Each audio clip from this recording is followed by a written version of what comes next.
Graham, good to see you again. Just numbers-wise, as always, I'll start with how you are, and more specifically, how is Neil Byrne? Did he come through okay on Monday, and how close is Aidan Baldwin? Yeah, Aidan's just coming along as expected, so we're just seeing how he is, as in his progression. Burner is fine. He was out today with us, so like I say, it was just a bit of cramp in both his hamstrings, so that's all fine. And yeah, everyone else, that is expected was out training today, so yeah, reasonably okay, but I don't want to tempt fate. Yeah. Is Saturday a possibility for Aidan, or might it be too soon?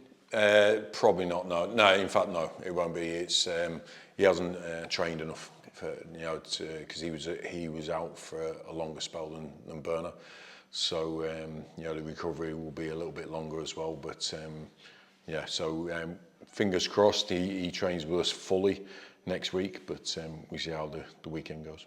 And on the longer term absentees, just how are they progressing at the moment? Kieran, Anthony, and obviously Callum as well. Yeah, Callum's down seeing somebody in London today. Just a bit of a update on his progress, so he's gone to see them. Kieran Kelly was in today, so he's in his boot for another 10 days, I think. So he's coming in 2-3 days a week at the moment because there's only so much he can do. But he's in reasonably good spirits because the operation went well. And Sars, yeah, we gave him a bit of a long weekend off at the weekend, just to, as a bit of a target, a month ago to aim for. And then, but he was back at the stadium, in the changing before the game the other day. So he's eager to get back, but his rehab and progress is going well. So but it's still a couple of months probably from him returning. Does he still offer something to the group? That leadership, that presence, even though he can't play, he's still in amongst the group? Yeah, I think so. I think that's, before the game, Sars and Aidan popped in just to wish me all the best, and I think they'd seen the players as well. So all that sort of thing, I think is important. It's not just on the pitch that, togetherness and team spirit is fostered. It's the training ground. It's at the games, supporting your teammates, all that sort of thing. I think he has that experience as well of which is why we brought him, both of those players. So they're big personalities around the place. I think they're big characters for us. It's just a shame, unfortunately, we haven't got them on the grass at the moment. But yeah, I think they can still contribute, as can all the players. I don't think it's just down to what they can do on the pitch. I think everyone can contribute to a team effort off the pitch as well.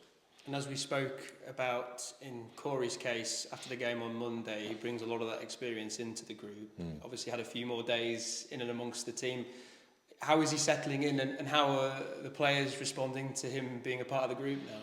Yeah, I think he settled in really quickly. He played with Richie at Blackburn, a few years ago, so he's got a relationship there. I think he does know 2 or 3 of the other players as well, so saw him straight away communicating with different players, different groups on day one. And he was there in the change room, supporting the boys, and obviously had a little appearance at the end just to show up the result. So we'll see more of him as we go along.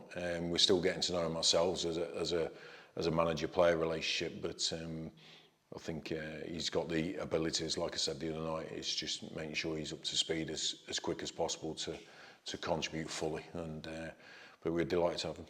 How pleasing was Monday? Yeah, it was very pleasing. Yeah, I think listen, we're in the game for results. That's the business. So ultimately we wanted to win the game, which we did, and deservedly so. I thought the performance was exactly what we were looking for in the spells where we were the dominant team. There's bits and pieces we have to improve when we're not the dominant team, because we can't expect to be on top for 90 minutes. So there's little bits of game management, as in how do we manage our performance if we're not keeping the ball as well, or the opposition have changed their shape, or they're pressing a little bit harder, or they're sat back off. That comes from experience and time. But as we face these challenges, it gives us more to work on for the next challenge. So we've just been speaking to the back lads there about certainly a spell at the start of the second half. What can we do better to manage ourselves through that, to come through that and still be 1-0 up in lead. So there's a lot of boys there that are learning the game fully. Yeah. But the performance was really good. Togetherness, everything that we talked about in the previous week, as a squad, they showed in abundance on Monday, and I'm delighted for the players because they've worked exceptionally hard. They still do. We lose our way a little bit in games, as every team does, but whenever we speak to them about it and do work on the training pitch and then take it into games, they always do their best to take that work forward, and that's all we can ask for, is that commitment to our game. And I thought Monday was a great example of that, and I believe the confidence in what we think we should be, I think, is validated when you win games. And it's we're not playing a style of football that they don't believe in. We're playing a style of football that they believe suits their best attributes. And I thought for large spells we were really good to watch and really effective. And I'll probably do it the other way around, because I want to be effective first, and be a winning team. But also I want the fans to look at the team and think that's a proper team, a really good performance, and a team that plays with the spirit of Bradford within it. When you spoke after the game on Monday about the form prior to Monday's result, and how you sat down with the squad and basically put to them what they want from this system, and you say there about them believing in what they want and what they feel is right.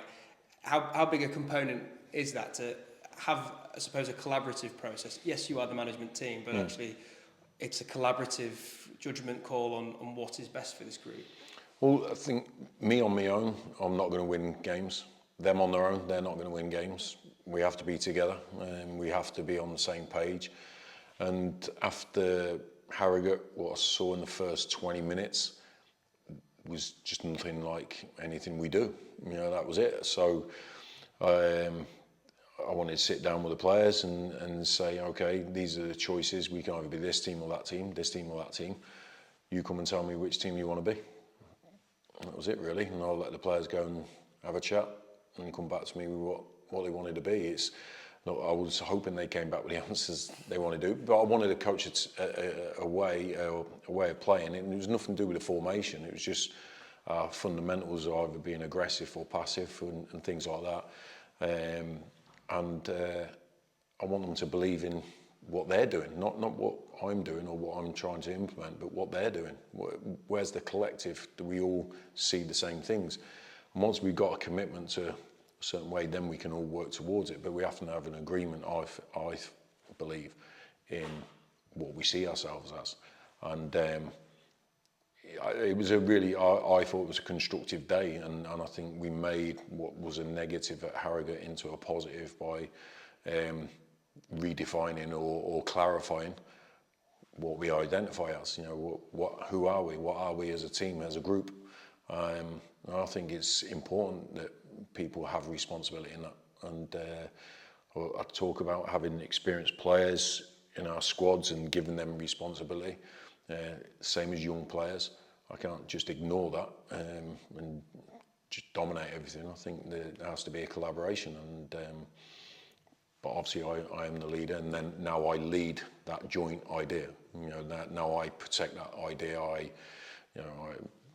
I'm the guardian of what we've agreed to be. So I thought that came out. I think that there was a real clarity and sureness about how the players approached that game the other day.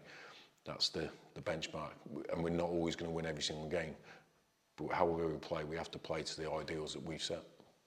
And the 3 goals that you scored on Monday, all coming initially from wide positions, and interestingly, a fantastic header from Andy in the first half, but then Jamie's goal, a different kind of ball in from the wide, arriving late on the edge of the penalty area. And speaking with Jamie after the game, really interesting insight that he said that he'd had a quick word with Bobby prior to that goal to say it's on, and I just thought on the back of that, whilst Andy is such an obvious focal point to aim at, And as we know, defenders focus towards Andy. Yeah. But that might actually open up opportunities for the likes of Jamie arriving late. Is that something that you've looked at? Is that something that you would agree with? Yeah, 100%. It's we spoke after the Morecambe game where we had so much pressure in the second half, so much possession, and I think we put some great balls in that game, some from great areas. I think it was 36, 38 crosses, but I didn't see a variety of how we attacked. It seemed to be cross heavy, and maybe everyone just where's Cookie, and I think we're maybe ignoring other attacking options that we have. So we did a little bit of work on it in between the games and opening the ideas up for the players, but it's the players that go on and see these opportunities. But I just opened up their minds to there's other ways to score goals. We've got real good attacking talent in those positions, in all those forward positions, and you know, you're right, the attacks started in the wide areas, but I wouldn't consider the second and third goal as crosses. I would say they were passes, but just from a wide area. You know, so that's what we just touched upon. But you know, every credit to the players. They took that on board after talking about it for maybe a day and limited training session. But yeah, I think that's how players should communicate with each other.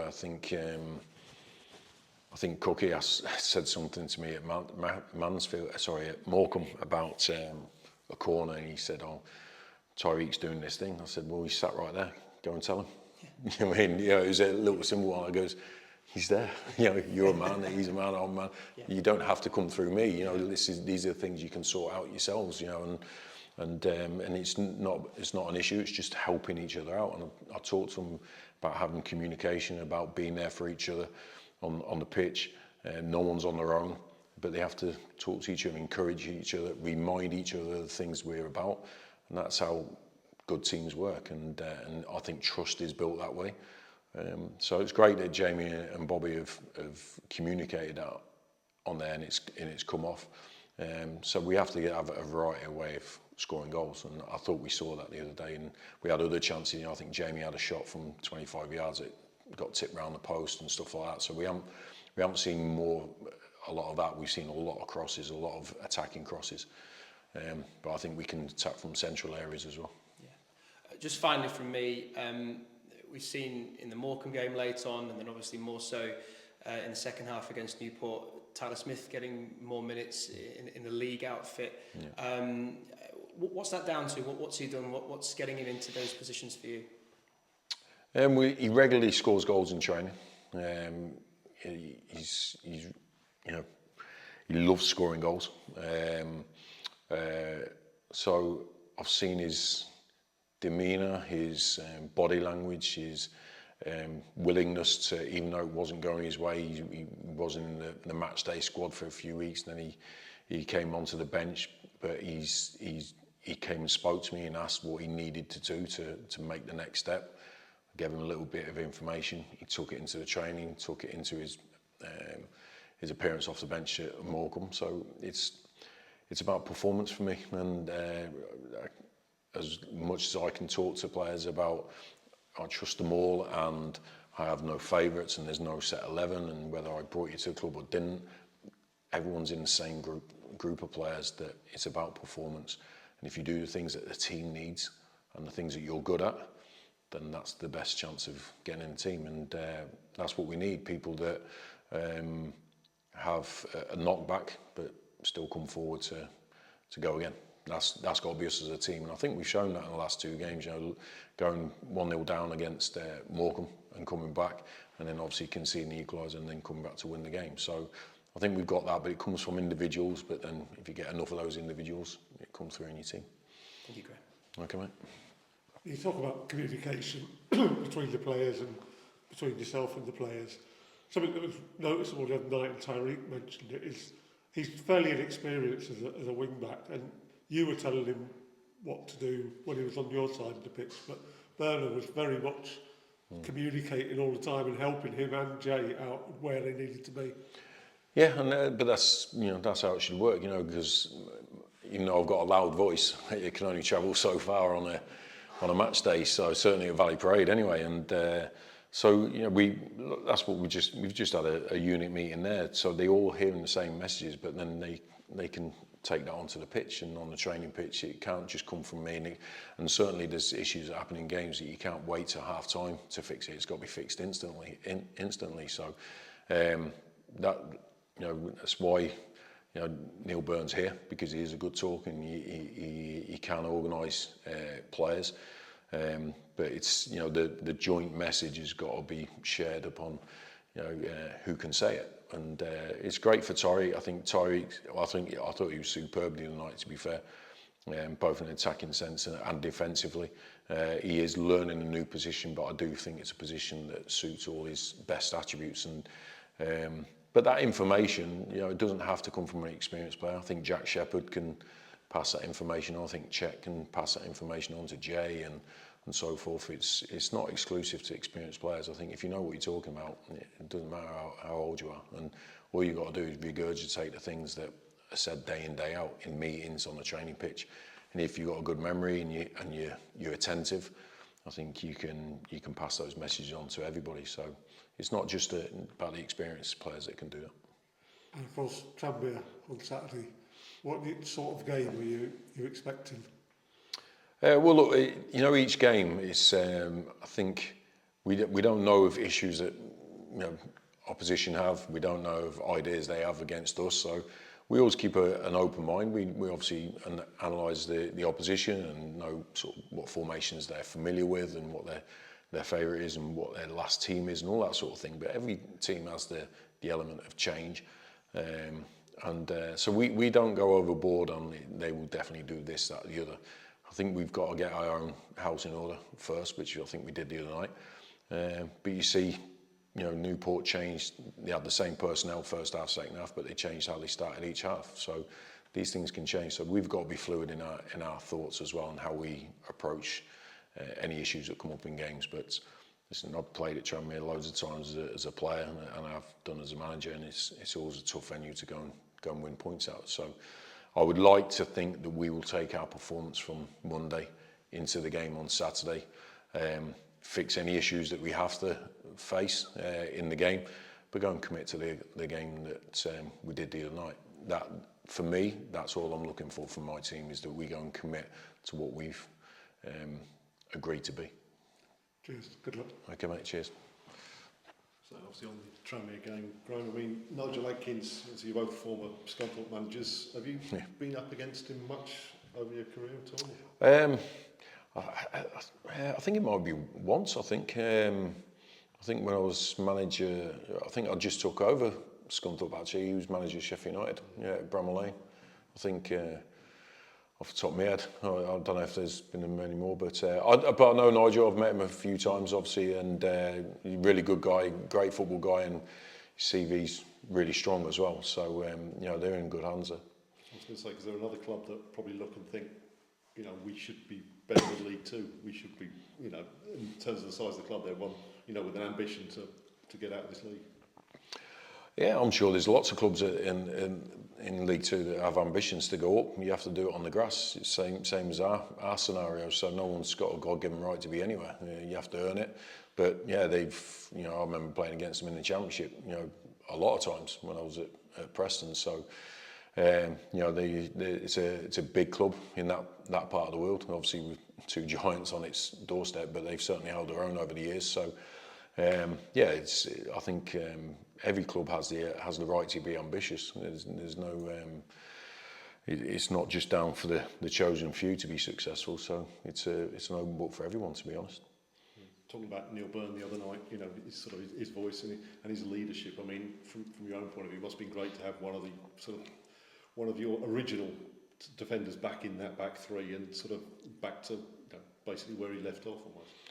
Yeah, I think not for my benefit. I think for the team's benefit. I think for the players that are playing around him and their benefit. I think when we recruited these players in the summer, we pretty much knew what we were getting, and we didn't gamble with these players. I don't think. I think we had a profile of what we needed to go with the players we had already retained and kept hold of. and he gave us attributes that we felt weren't there. So you know, when he's out for a few games, I don't think it's just missing one player. I think it's a snowball with, you know, 3 senior centre halves that have been playing so regular, 3 attacking midfield players. You know, it's you know, it's a big chunk. So it's hard to pinpoint it down to one individual, and it's not really about the individual. But I think it was a welcome addition back, you know, after a tough couple of weeks, and I think it would have helped Jack and Czech just settle into their game instead of trying to lead each other when they're probably at a stage, you know, where they've got enough on their plate just cracking on with their job, certainly in a different formation which we haven't trained for and stuff like that. So yeah, I think Bernard actually likes the responsibility as well. So I think he took it on his shoulders to you know, maybe relax those 2 guys, especially a bit down. And I think if you look through the spine of the team, the other night, you know, you got Sam in goal, Burner, Richie Smallwood, Andy Cook, right through the middle. There's a lot of experience there, but there's a lot of youth and vitality on the outside of them as well. So I think the mix is important for youth and experience in any team. So, but it was good to have him back here.